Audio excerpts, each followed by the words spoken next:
Pedir a você que abra sua Bíblia no texto de Jó, por favor.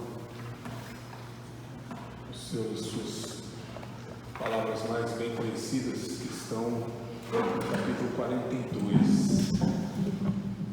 Jó, capítulo 42.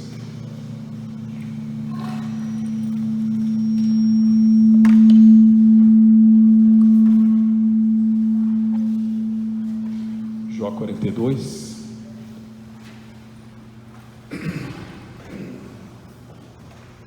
Nós vemos assim: então respondeu Jó ao Senhor: bem sei que tudo podes, e nenhum dos teus planos pode ser frustrado. Quem é aquele, como disseste, que sem conhecimento encobre o conselho? Na verdade falei do que não entendia, coisas maravilhosas demais para mim, coisas que eu não conhecia. Escuta-me, pois, havias dito, e eu falarei. Eu te perguntarei, e tu me ensinarás. Eu te conhecia só de ouvir, mas agora os meus olhos te veem. Por isso me abomino e me arrependo no pó e na cinza. Tendo o Senhor falado estas palavras a Jó, o Senhor disse também a Elifaz, o temanita, a minha ira se acendeu contra ti e contra os teus dois amigos, porque não disseste de mim o que era reto, como o meu servo Jó. Tomai, pois, 7 novilhos, 7 carneiros, e ide ao meu servo Jó, e oferecei holocausto por vós. O meu servo Jó orará por vós, porque dele aceitarei a intercessão, para que eu não vos trate segundo a vossa loucura, porque vós não disseste de mim o que era reto, como o meu servo Jó. Então foram Elifaz, o temanita, Bildade, o suíta, e Zofar, o naamatita, e fizeram como o Senhor lhe ordenara, e o Senhor aceitou a oração de Jó. Vamos orar mais uma vez? Pai, ajuda-nos a entender os teus desígnios, embora saibamos que não havemos de compreendê-los perfeitamente, mas ajuda-nos a entender o teu ser, o teu propósito, o teu poder, para que assim consigamos também conviver com as situações que a vida nos propõe, que o Senhor nos propõe em nossas vidas. Toma-nos e ensina-nos. Precisamos do teu auxílio nesta manhã. É a nossa oração, nosso pedido em Cristo Jesus. Amém. Walter Hooper é, na realidade, um amigo de C.S. Lewis. No livro agora recém-lançado, na coleção nova de C.S. Lewis, no livro O Peso da Glória, quem faz o prefácio é exatamente Walter Hooper, que é um norte-americano. Vocês sabem, C.S. Lewis é britânico, e que é amigo dele, conhecido e íntimo dele. E Hooper, durante o período, no ano de 1963, em julho, foi para os Estados Unidos para passar uma temporada com Lewis, e foi exatamente o período em que Lewis teve a sua enfermidade, que o levou ao falecimento em novembro daquele ano. Portanto, passou internado e doente entre julho até novembro. E Hooper o acompanhou nesse período. Ele hospitalizado e Hooper hospedado em sua casa e ajudando a cuidar dos negócios, ou pelo menos dos afazeres pessoais de Lewis. Vizinho de Lewis havia um ateu de 95 anos de idade. E, claro, sempre tinha suas contendas com C.S. Lewis. Isso era normal. Aliás, Lewis parece que atraía esse tipo de conflito. E nessa ocasião, uma determinada ocasião, Walter Hooper saiu da casa de Lewis e encontrou aquele ateu fazendo uma de suas caminhadas matutinas, sempre fazia, vigorosas, aos seus 95 anos. E passando, perguntou como estava Lewis.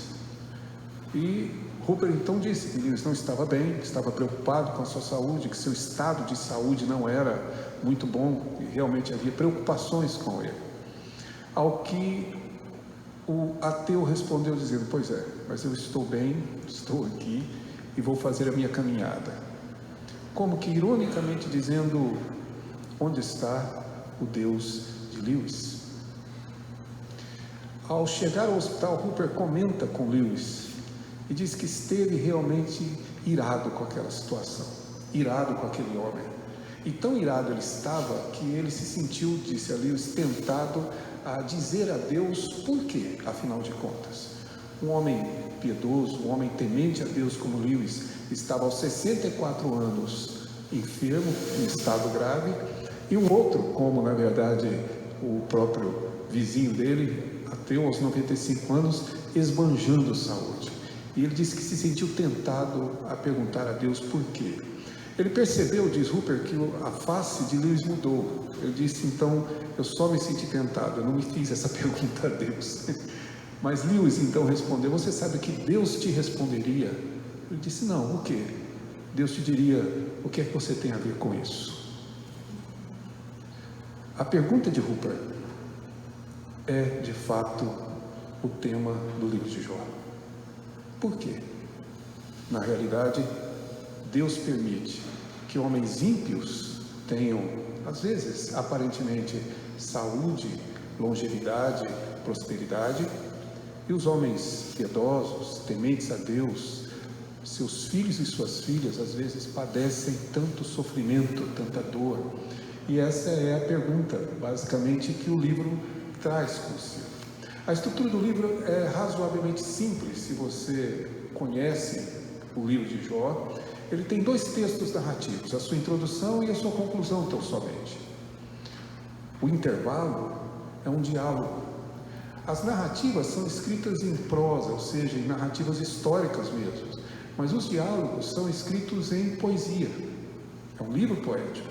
E do capítulo 3 ao capítulo 41, são longos diálogos tratados em termos poéticos, onde existe uma reflexão, não sobre o homem, não sobre o problema do homem, e principalmente não por que o homem de fato sofre, mas como acabamos de ler, é sobre Deus, sobre quem Ele é, sobre a maneira dele agir, sobre a forma dele atuar. Ao longo do livro, os amigos de Jó que lemos aqui, Zofar e Elifaz e Abiúde, são, na verdade, amigos que tentam trazer explicações e convencer Jó as razões por que ele está passando por todo aquele processo. Eles têm em si, claro, a mesma conduta, ou seja, o pensamento comum de tentarem consolar Jó, mas consolarem Jó com o pensamento humano, com o argumento humano, com as nossas lógicas humanas. A lógica deles, inclusive, se você puder observar, no capítulo 16, verso 2, Jó acusa que, na verdade, o consolo deles é um consolo que traz sofrimento. É um consolo que, na verdade, faz sofrer mais do que o consola. Não sei se vocês já passaram por essa condição, mas volta e meia nós enfrentamos situações assim. Estamos vivendo momentos de tristezas, momentos de aflição, momentos de angústia, e alguém tenta nos consolar com palavras que, na verdade, nos trazem mais dor do que consolo, nos fazem mais mal do que, na verdade, nos consolar. É isso que o verso 16 diz, ou seja, aumenta o sofrimento, conforme a tradução da Nova Almeida, digamos assim. É exatamente aquilo que os amigos fazem na sua argumentação sobre essa lógica que possuem. E a lógica deles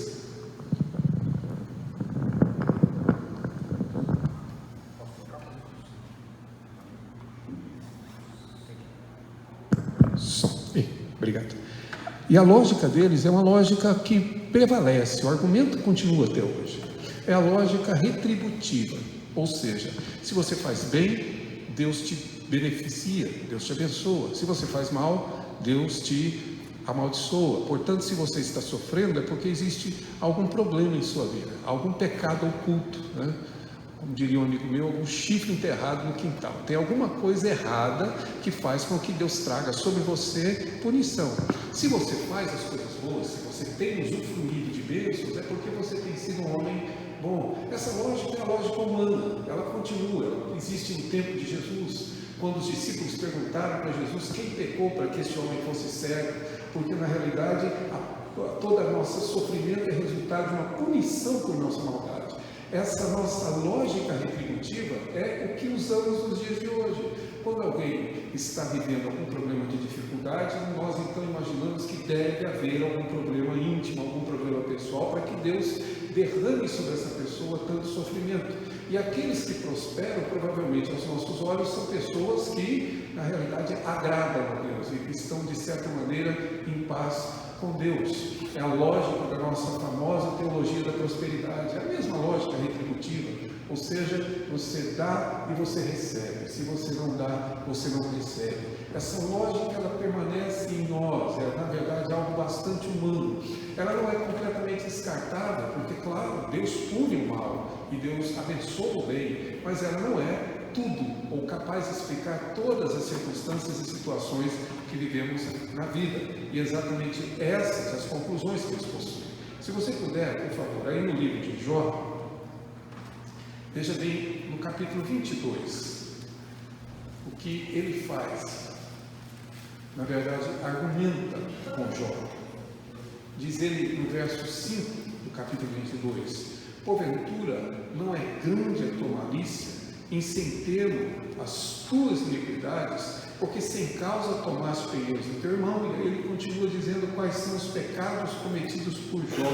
Ou seja, na realidade, ele entende que Jó está sofrendo pela maldade dos seus atos, pela sua prática, e que Deus, na verdade, o está punindo, porque na realidade ele não se conduziu convenientemente, ou corretamente, ou com retidão, ou com santidade. Esse é o pensamento que ele faz, ou seja, o que você está sofrendo é resultado da punição de Deus em sua vida. Se você for ao capítulo 8, verso 5 também, você vai encontrar aqui os conselhos de Bildade, ou seja, o conforto que Bildade traz sobre a vida de Jó e como é que ele, na verdade, deveria entender. Verso 5: mas se tu buscares a Deus e ao Todo-Poderoso, pedires misericórdia, se fores puro e reto, ele sem demora despertará em teu favor e restaurará a justiça na tua moradia. Ou seja, seu problema é pecado. Arrependa-se e volte-se a Deus, e Deus então voltará a ser bom com você.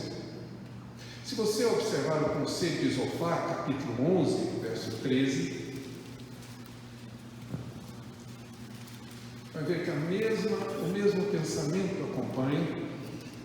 E aqui ele diz: se dispuseres o coração e estenderes as mãos para Deus, se lançares para longe a iniquidade da tua mão e não permitires habitar na tua tenda a injustiça, então levantarás o rosto sem mácula, estarás seguros e não temerás, pois te esquecerás dos teus sofrimentos e deles só terás lembranças como de águas que passaram. Não sei se perceberam, mas todos os amigos dão a mesma interpretação. O seu sofrimento é resultado do seu pecado. Arrependa-se, volte a Deus, e Deus então irá abençoá-lo novamente. Deus irá fartar a sua vida, Deus irá, na realidade, encher você de justiça, de paz, de segurança, que são palavras que eles mesmos usam. Quem distingue dos três é exatamente o mais novo deles, Eliú, que entra em cena no último momento para trazer também uma palavra. Eliú não procura, na realidade, consolar Jó, e ele apenas confronta Jó, como confronta também os seus amigos. Por favor, no capítulo 32, Eliú diz, no verso de número 1: cessaram aqueles três homens de responder a Jó no tocante ao se ter ele por justo nos seus próprios olhos. Então se acendeu a ira de Eliú, filho de Baraquel, o Buzita, da família de Rão. Acendeu-se a ira contra Jó, porque este pretendia ser mais justo do que Deus. Também a sua ira se acendeu contra os três amigos, porque mesmo não achando eles o que responder, condenaram a Jó. Eliú, porém, esperava para falar a Jó, pois eram de mais idade do que ele, portanto era mais novo, e pela cultura o mais novo fala por último, né? Prática que deve ser retomada nos nossos dias, né? Mas é exatamente esse o conceito que traz aqui as palavras de Eliú. Agora observe o capítulo 34, o que ele diz no verso de número 12. Na verdade, diz ele, Deus não procede maliciosamente, nem o Todo-Poderoso perverte o juízo. Quem lhe entregou o governo da terra? Quem lhe confiou o universo? Se Deus pensasse apenas em si mesmo, para si recolhesse o seu espírito e para o seu sopro, toda a carne juntamente expiraria e o homem voltaria ao pó. que Eliú, na verdade, não é a resposta final, ela vem de Deus, mas Eliú está dizendo: vocês estão enganados. A vida não se explica assim. O governo pertence a Deus, e quem foi que lhe entregou o governo? O juízo pertence a Deus. Deus é justo em seu comportamento. E se Deus, porventura, tomasse para si o seu espírito e o seu sopro, não haveria vida na terra. Essa é a palavra de Eliú.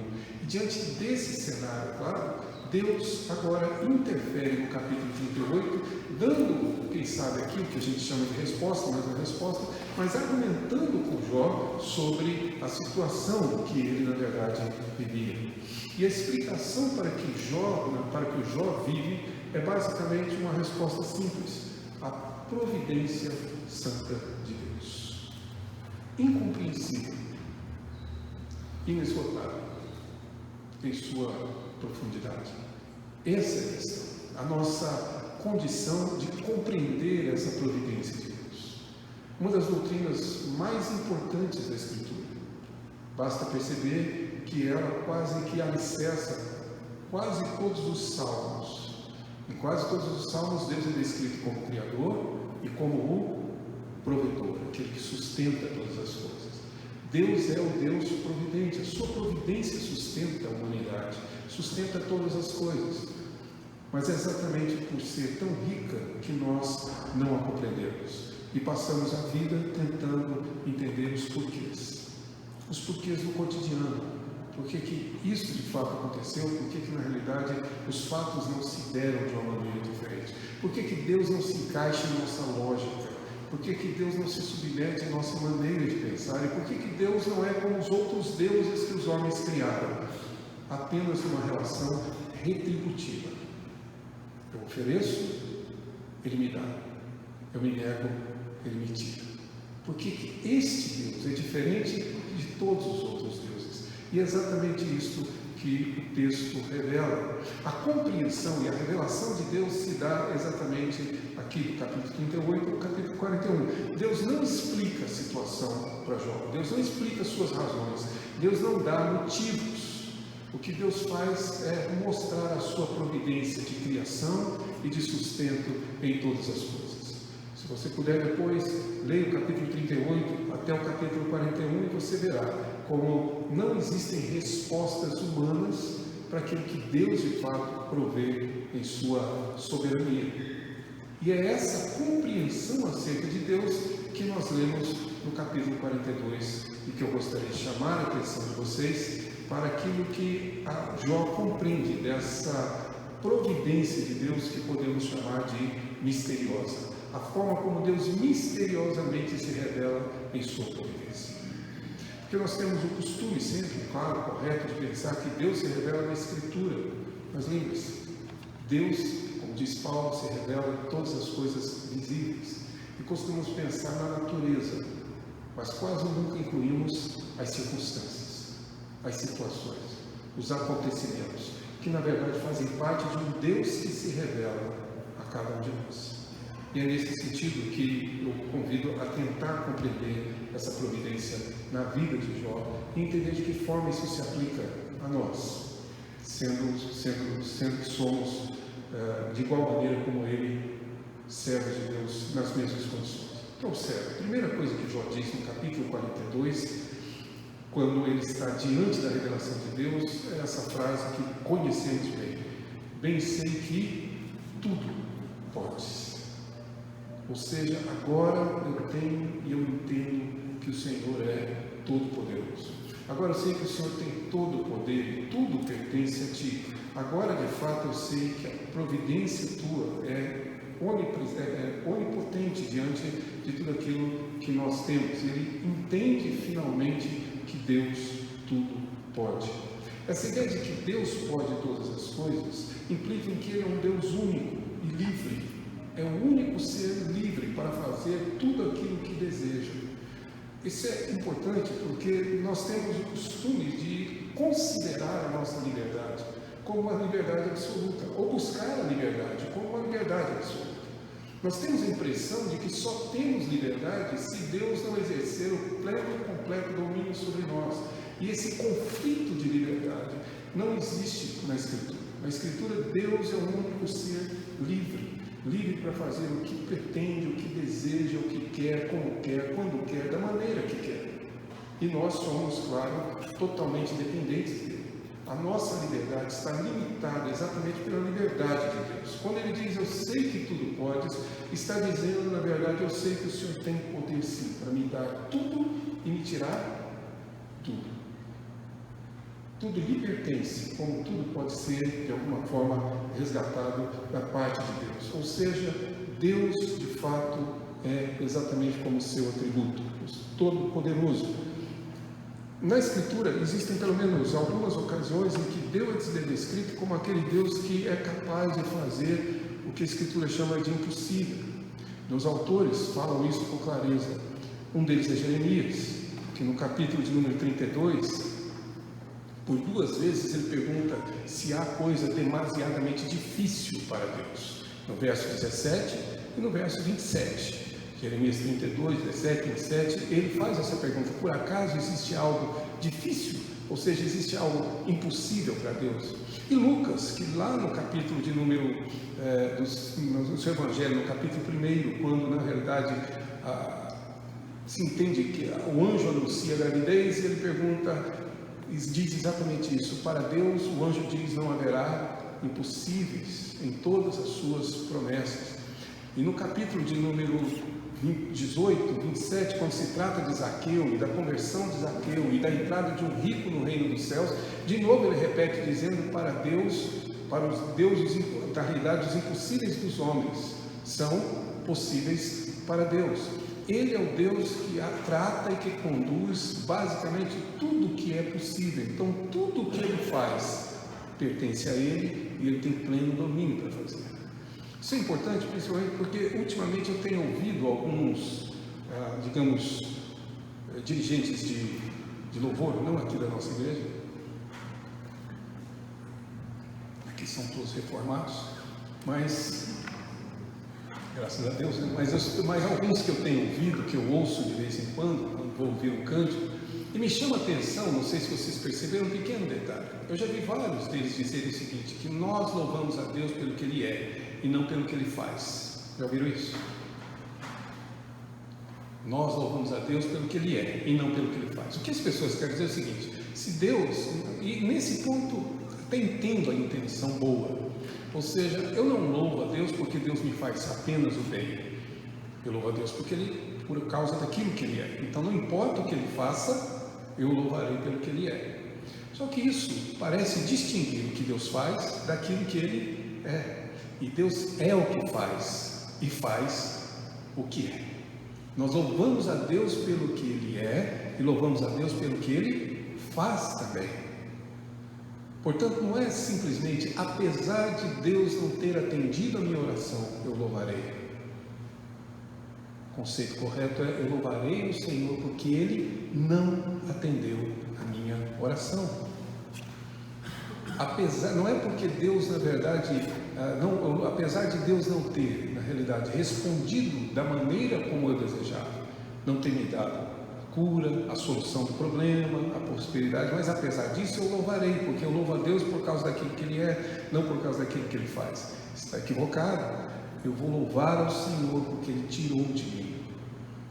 Eu vou louvar ao Senhor porque Ele julgou necessário, de fato, tomar das minhas mãos ou me negar o desejo que eu trazia no meu coração.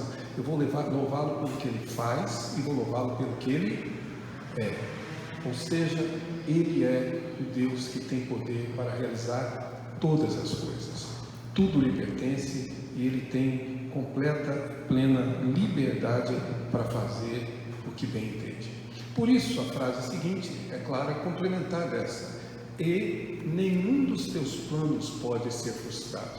O fato disso vir com essa conjunção aditiva indica que são 2 afirmações, ou seja, Deus pode tudo e mais, porque Ele pode tudo, nenhum plano de Deus pode ser cortado, pode ser quebrado, pode ser interrompido. A palavra frustração aqui é originalmente cortar. Ninguém corta o propósito de Deus, ninguém interrompe o propósito de Deus, ninguém, na verdade, pode impedir Deus de agir como Ele de fato deseja, ou seja, nenhum dos seus planos, dos seus propósitos podem ser interrompidos. Essa é a mesma conclusão de Paulo, por exemplo, em Efésios, capítulo de número 1, verso 11, que ele diz claramente que é o Deus que faz todas as coisas de acordo com os seus planos e propósitos. Todas as coisas são feitas assim, todas as coisas são demandadas ou são realizadas como Ele quer. Ou seja, na verdade, não são essas palavras explicadas, ou seja, Deus não explica o que faz, Deus não justifica o que faz, Deus cumpre o seu propósito. Às vezes eu e você temos conhecimento do porquê, outras vezes não. Eu lembro, por exemplo, para citar um caso positivo, não negativo, que em uma certa ocasião, na congregação onde eu era membro e era jovem ali da igreja, na ocasião já estava dando aula para adolescentes, foi o meu início, né? E ali tratando com eles, chegou o período de carnaval, vamos fazer um acampamento, né? Aqueles jovens deviam ser mais ou menos uns 15, mais ou menos, e mais alguns convidados. Mas naquela ocasião, 3 dos nossos líderes, meu irmão e mais dois senhores, 2 casais, saíram da igreja para irem para seminários. Um veio para o Palavra da Vida, outro foi para Recife e outro foi para Campinas. Ou seja, houve um esvaziamento de liderança na igreja, no mesmo ano. Os 3 eram, na verdade, 2 casais. Desses casais saiu a presidente da SAF, um professor e um quase que presbítero da igreja, saíram um casal, inclusive a regente do coral, e aí você vê que esvaziamento que causou, ou seja, ficamos desprovidos e fomos fazer o acampamento. Como vamos fazer? Sabe como é que é a congregação, com muito poder aquisitivo? Nós conseguimos uma chácara. A chácara era uma maravilha, tinha um barracão onde as meninas dormiram e o restante plantação era um mandiocal de perder de vista. Me lembro que eu e alguns colegas fomos mais cedo para arrumarmos o acampamento para as meninas, é claro, porque nós dormimos do lado de fora, ao relento, na terra batida. E, claro, naquela noite jantamos mandioca. Sobremesa, mandioca com açúcar. E fizemos ali aquele acampamento maravilhoso, não tinha recurso. Banho, era um riacho próximo, nós descíamos para o riacho. As palestras foram feitas do lado do riacho, à sombra e, claro, com a agradável presença de mosquitos, né? O tempo todo. Foi um acampamento daqueles, maravilhoso. Terminamos em 2 dias. A pergunta deles, quem vai pregar? Quem tem dinheiro para fazer um acampamento desse, com certeza tem dinheiro para trazer um preletor, né? Ninguém, na verdade, tinha coragem de uma aventura dessa. E o preletor foi este que vos fala. Lá no começo, sem saber absolutamente nada, mas, tá certo, fui eu que fiz as preleções, sei lá, eu nem me lembro mais, graças a Deus, Deus me fez esquecer o que eu falei naquela ocasião. Mas foi isso que aconteceu. Passou-se muitos anos, e um dia estamos no encontro de casais da igreja, agora uma igreja com poder aquisitivo grande, a primeira igreja de Goiânia, aquela coisa toda, e no encontro de casais. E durante um momento ali de intervalo, eu me assento no banco e uma senhora se assenta do meu lado e vai comentar comigo, perguntando: o senhor não me conhece, né? Eu disse: desculpe, mas não me lembro. Pois eu sou irmão de fulano de tal, citou outra moça. Não, dela eu me lembro. Pois é, porque queria te contar uma história. Lembra de acampamento? Assim, eu lembro, claro. Pois é, aquele acampamento a minha irmã se converteu lá. E quando ela voltou de lá, minha mãe proibiu ela de vir à igreja. E hoje, minha família inteira está em Cristo Jesus. Porque existe uma providência de Deus. Porque existe algo que não se explica. Porque existem planos que não podem ser interrompidos. Não são coincidências. É um Deus soberano conduzindo os detalhes que nós não temos domínio e nem poder. A providência que nos agrada, ou a providência que nos faz sofrer, mas todas elas cumprindo um plano que não pode, em momento algum, ser frustrado. Esse é o ponto. Bem sei que tudo podes e nenhum dos teus planos pode ser frustrado. Jesus contou uma das parábolas que para mim uma das mais preciosas, por uma única frase, uma única explicação. As parábolas dos trabalhadores na vinha. Ele contrata trabalhadores para ir trabalhar na primeira hora do dia, 6 horas da manhã, e depois contrata outras 9 e outras 12, e as outras ele contrata na 11ª, ou seja, às 5 horas da tarde, para interromper o trabalho às 6. E na hora de acertar o salário de Jesus na parábola, que ele começa do último para o primeiro, pagando o mesmo valor que pagou para o último, com aquilo que havia acertado com o primeiro. E lógico, os primeiros se irritaram com isso. Provavelmente já fizeram a conta, se pagaram para eles aquele, a nossa hora de trabalho vale mais, já fizeram a conta, quanto ia receber de fundo de garantia, né, de seguro-desemprego, já tinham tudo calculado. Quando receberam o mesmo valor, acharam injusto. E se vocês lerem a parábola, Jesus explica então, em nome de Deus, é claro, a resposta dele. E uma delas, para mim, é definitiva. Ele simplesmente diz: ou não me é lícito fazer o que quero do que é meu. Sua vida não é sua, sua vida pertence a Deus. É lícito Deus fazer com a sua vida o que Ele quer? É lícito Ele fazer o que quer com aquilo que é seu.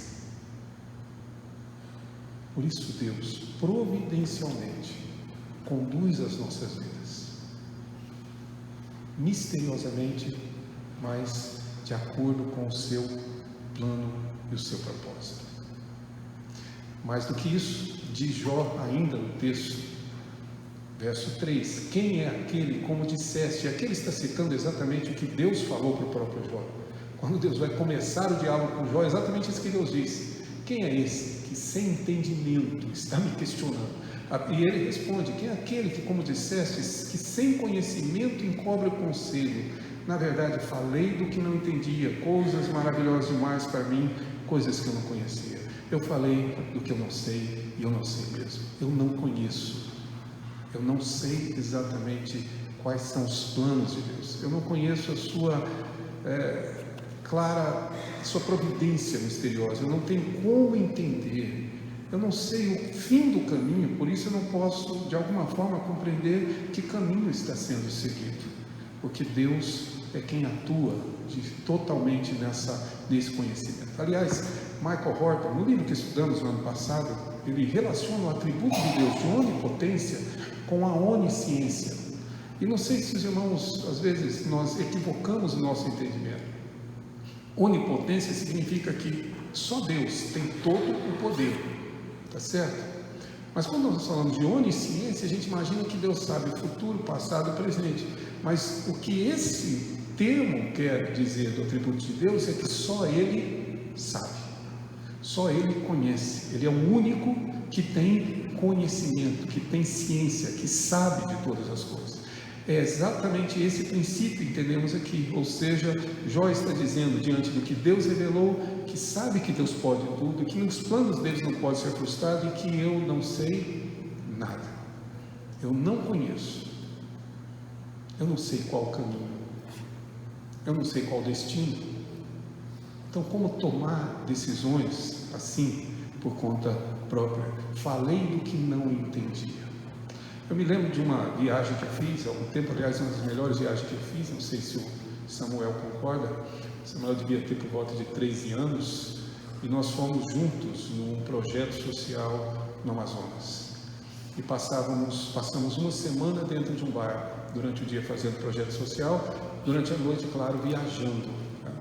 E dormíamos e fazíamos nossas refeições no restaurante, na cozinha do barco. Algo que para mim foi deslumbrante. Eu já fiz muitas viagens, mas aquela foi muito marcante. Particularmente uma noite em que nós saímos de um lugar e os práticos, e práticos são na verdade aqueles donos de barco que dirigem o que eles chamam de rabeta, que é um motor de moto ligado a uma canoa e eles vão conduzindo. Aqueles práticos disseram o seguinte: olha, se vocês forem por aqui, pelo Paraná do Rio, o Paraná do Rio é um braço que se forma quando existe a enchente, antes que ela desça.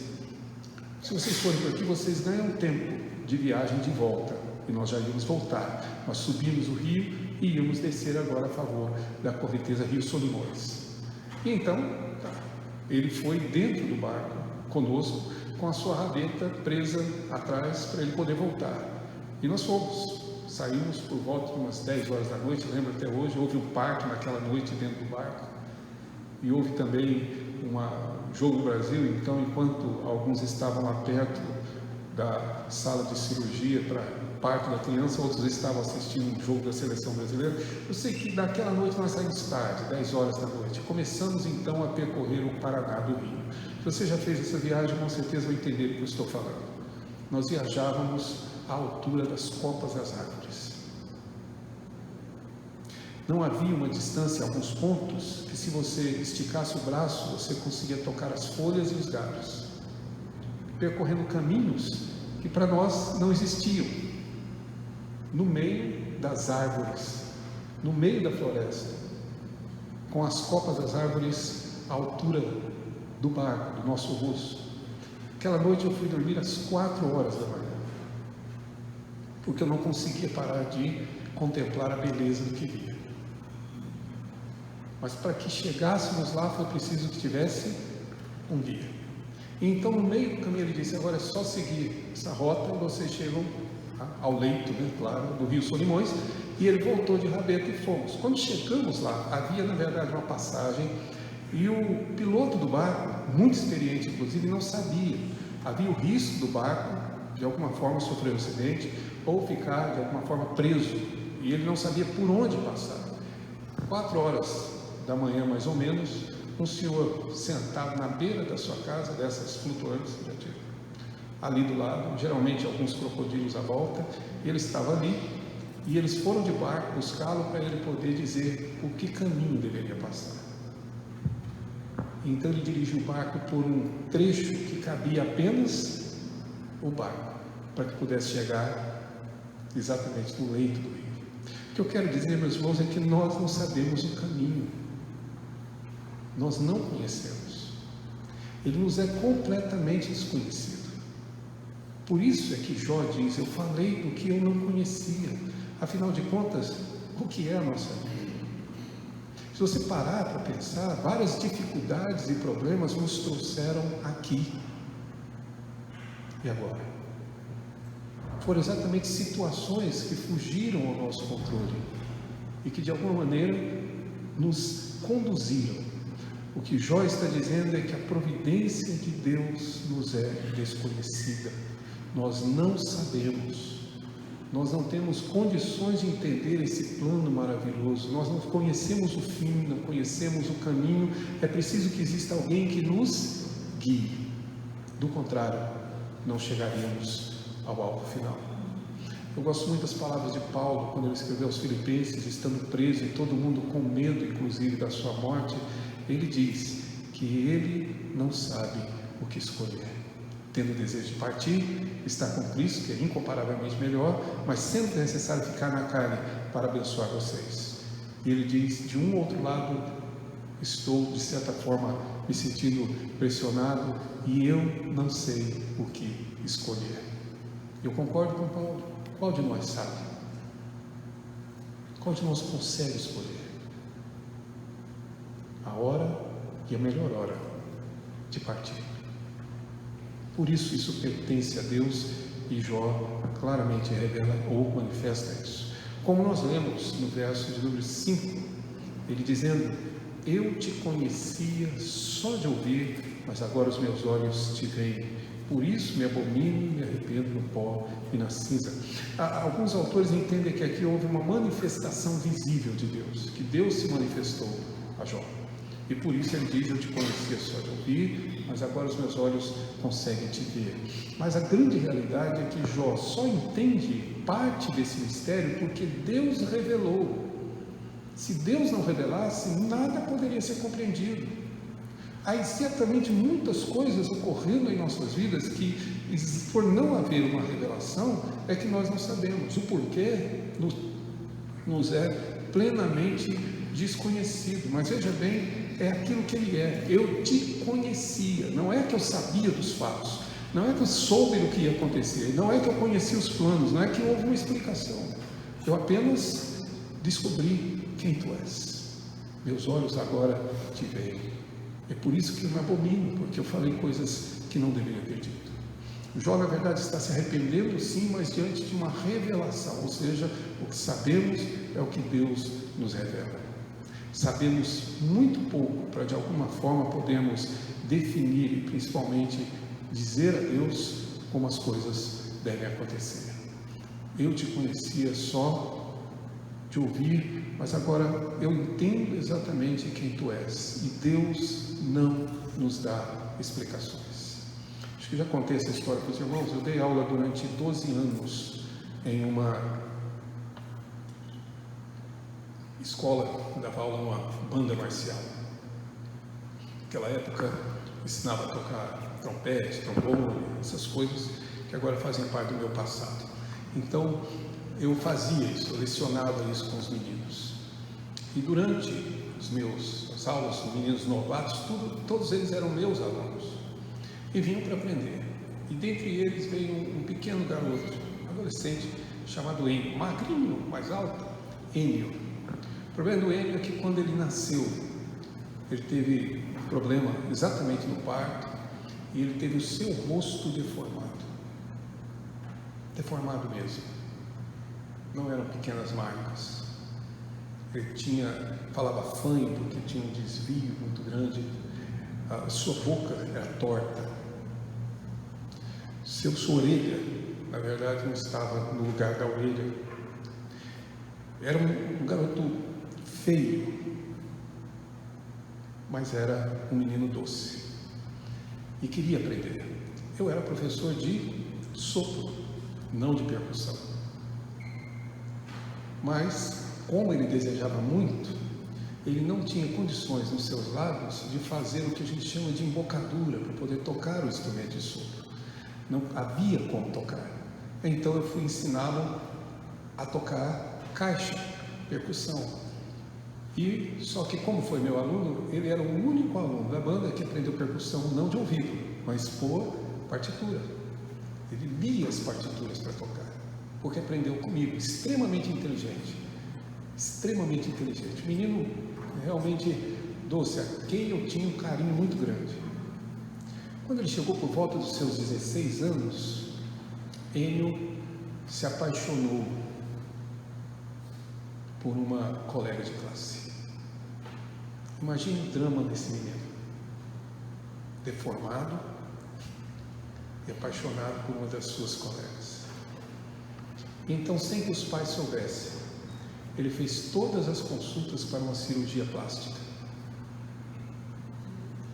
para poder tentar corrigir o rosto, para quem sabe tentar conquistar a sua amada.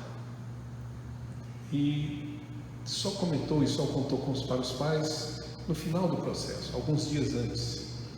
E os pais então concordaram. O irmão dele fazia medicina e o acompanharam na cirurgia.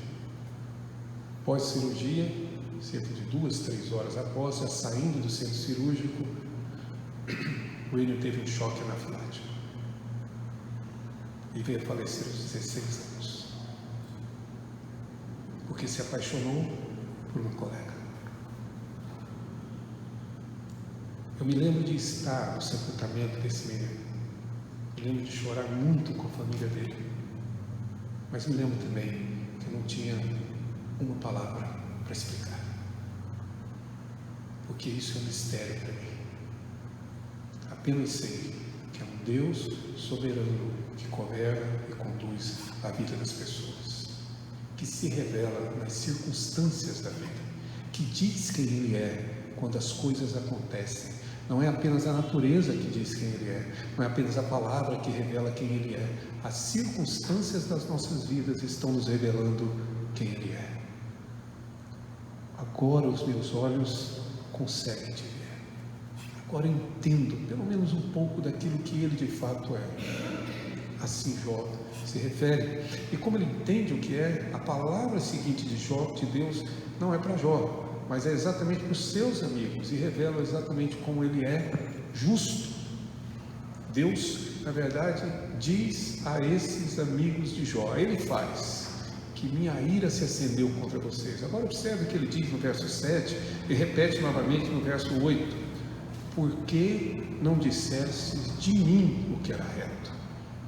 O problema é que a explicação que acharam, na verdade, ofendia o ser de Deus, aquilo que Deus é. Não disseste de mim, falaram de mim o que era incorreto. O que eles disseram? É que Deus é exatamente assim, um Deus que pune e um Deus que abençoa quem lhe retribui, um Deus que pode ser comprado, um Deus que pode ser, na verdade, manipulado por nossas ações.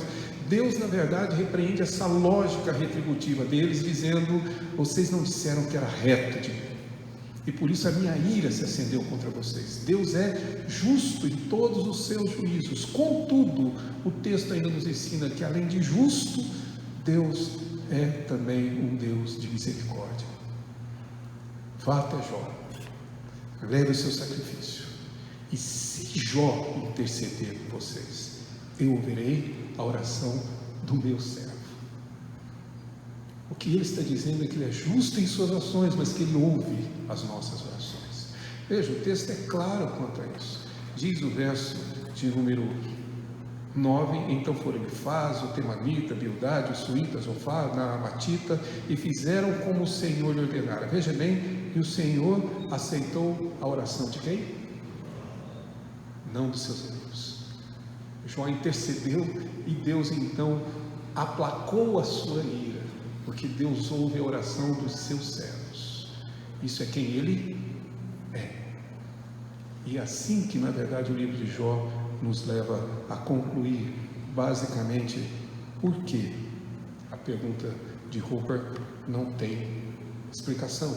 E por que, de fato, a resposta de Lewis está correta. Afinal de contas, o que você tem com isso? Se fosse lá em Goiânia, diriam: não é da sua conta. Não é isso, porque não diz respeito a você. Isso são decisões de Deus. Afinal de contas, meus irmãos, do que estamos falando? Nós estamos falando da Marlene, que lutou 20 anos contra um câncer e foi levada este ano. Nós estamos falando do pai do Márcio, que lutou com Alzheimer até ser levado este ano.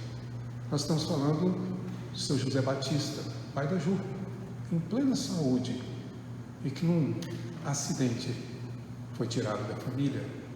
Nós estamos falando da dona Iralina, que nesse exato momento está na UTI do hospital, fruto de um acidente doméstico, com uma hemorragia craniana, correndo o risco de não voltar mais. É disso que estamos falando. Estamos falando de outras coisas também. Uma funcionária minha, que acabou de ser promovida e que vai receber segunda-feira uma carta de elogio. Não foi a habilidade e a capacidade dela, foi a providência de Deus.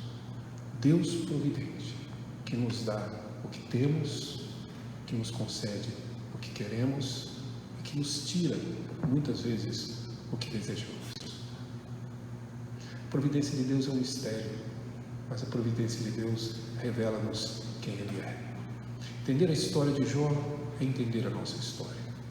A vida não funciona na lógica retributiva. Não adianta você ir para casa e pensar que o sofrimento que você está tendo foi porque existe algum pecado íntimo na sua vida, alguma coisa não revelada. Não é isso. Porque se você crê em Cristo Jesus, Deus irá corrigi-lo, mas nunca puni-lo. Porque a punição, a culpa foi paga na cruz. Não os seus atos e nem o seu arrependimento, mas a redenção que encontramos em Cristo Jesus. O nosso sofrimento é, na verdade, um plano que não pode ser frustrado, que nós desconhecemos, mas que, por vezes, Deus, em sua graça, deixa-nos entender um pouco, para quem sabe confortar o nosso coração. Diante da nossa dor, você pode ouvir o que o mundo diz, a lógica que o mundo traz, as coincidências da vida. Não estava no avião e o avião caiu. A gente diz que sorte, né? Ou então, na verdade, estava no carro, né? E o caminhão bateu. E nós nos encontramos com o muro da Marginal Tietê, eu e Eliane. Naquela hora, naquele segundo, naquele exato momento, naquele exato lugar, não há explicações. O que existe para nós é a certeza de quem Ele é. E o que Ele faz é resultado daquilo que Ele é. E que Ele conduz todas as coisas de acordo com o seu plano. A providência de Deus, ela nos é, claro, o sustento e principalmente aquilo que nos guarda, mas é também aquilo que nos conduz com segurança para o destino que Ele tem trazido.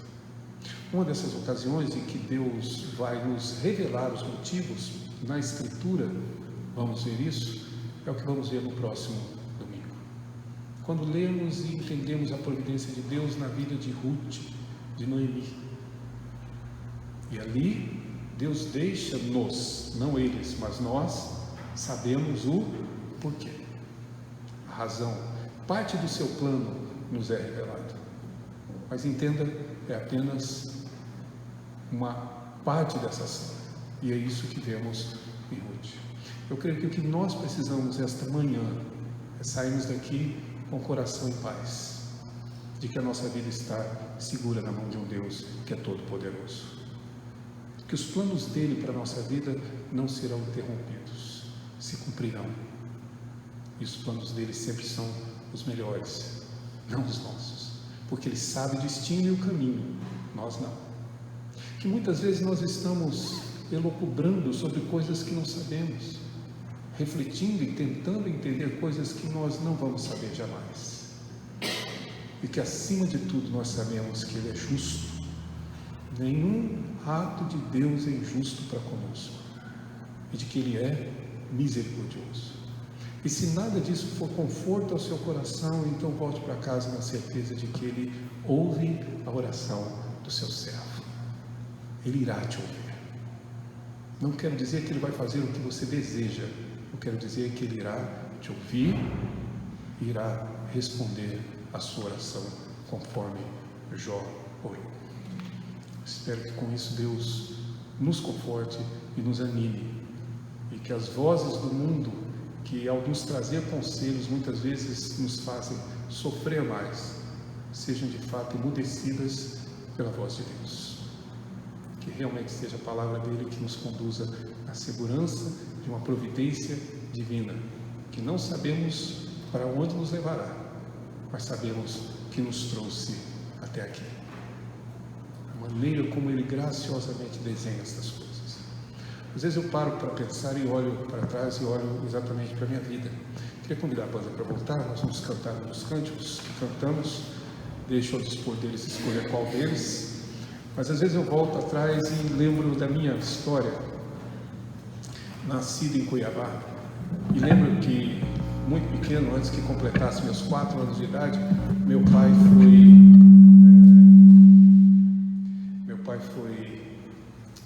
pediu, na verdade, baixa do exército. Ele era sargento do exército, ele pediu baixa, e a vida da família se tornou um caos, de certa maneira, a partir daí. Até que ele e minha mãe se separaram, meu avô morando em Goiânia, aí eu fui para Goiânia morar com ele nessa separação, e lá fiquei, né? Até vir para São Paulo, sempre morei por lá. E lá, na condição de que tínhamos, fomos morar numa casa próxima à casa de uma tia, até para poder ter o suporte, o apoio na região que morávamos, e por fim fui estudar numa escola que era conveniada do Estado com, na verdade, uma instituição privada, que era o Colégio IP, que é o Instituto Presbiteriano de Educação.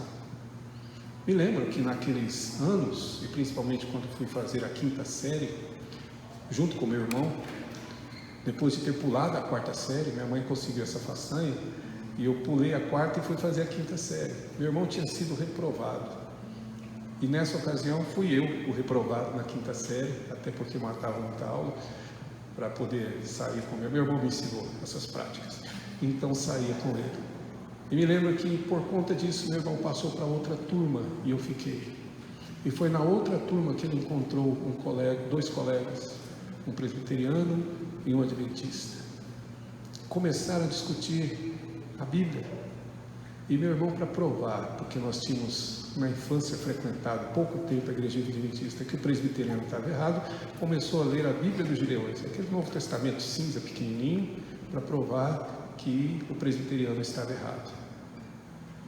Foi assim que Deus alcançou o coração dele. No dia de um ofício fúnebre do pai do amigo presbiteriano.